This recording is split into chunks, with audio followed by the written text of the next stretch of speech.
राजधानी दिल्ली का Kanjhawala hit and run मामला भले ही अभी भी सुर्खियों में हो, लेकिन दूसरी तरफ इस मामले में अब परिवार को भी राहत मिलती नजर आ रही है।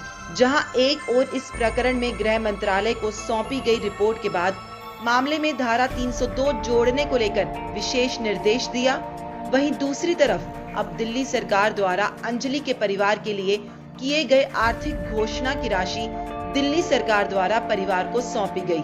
दरअसल आपको बता दें कि बीते 31 दिसंबर और 1 जनवरी के दरमियान रात को कई किलोमीटर घसीटने के कारण अंजलि की मौत हो गई थी, जिसके बाद कंझावला इलाके में पुलिस को नग्न अवस्था में अंजलि का शव बरामद हुआ था। इस प्रकरण के बाद से ही परिवार और आमजन में गुस्से का माहौल देखने को मिल रहा था। लोगों के बढ़ते गुस्से को देखते हुए दिल्ली सरकार की तरफ से अंजलि के परिजनों को 10 लाख रुपए की आर्थिक सहायता की घोषणा की थी।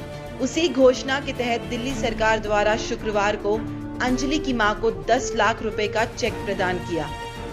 उसी घोषणा के तहत दिल्ली सरकार द्वारा शुक्रवार को अंजलि की मां को 10 लाख रुपए के 2 चेक प्रदान किए। दिल्ली सरकार के इस आर्थिक सहायता के बाद अंजलि की मां ने दिल्ली सरकार का आभार व्यक्त किया। साथ ही इस दौरान उन्होंने अंजलि के भाई की पढ़ाई और एक सदस्य को नौकरी दिए जाने पर भी दिल्ली सरकार से विशेष अनुरोध किया।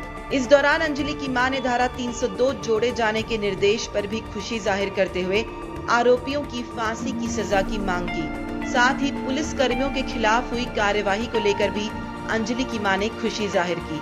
उन्होंने कहा कि अगर उस रात सड़क पर पुलिस कर्मी तैनात होते तो शायद अंजलि आज जिंदा होती। हालांकि इस दौरान अंजलि की मां भावुक भी हो गई।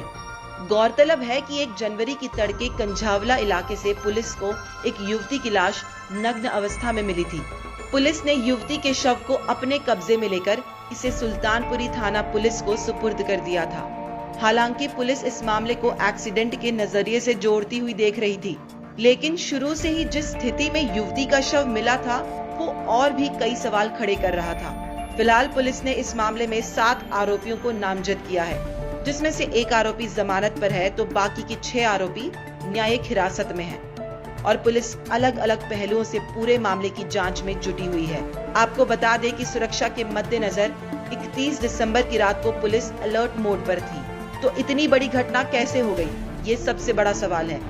उस पर तुर्रा ये कि इतनी हाई सिक्योरिटी के दौरान जब युवती को कई किलोमीटर तक घसीटा गया तो इस बीच क्या कहीं भी पुलिस तैनात नहीं थी।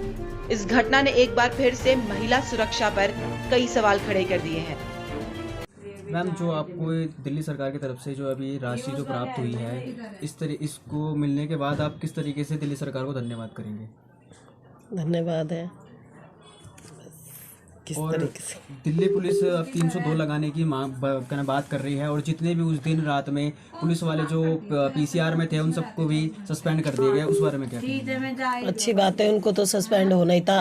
और क्या कहते हैं, मैं धन्यवाद करती हूँ जो मुझे ये चेक दिया है और मेरे बच्चों की पढ़ाई लिखाई की तरफ ध्यान दिया जाए और मेरी दवाई की तरफ उसकी जिम्मेदारी सरकार उठाए,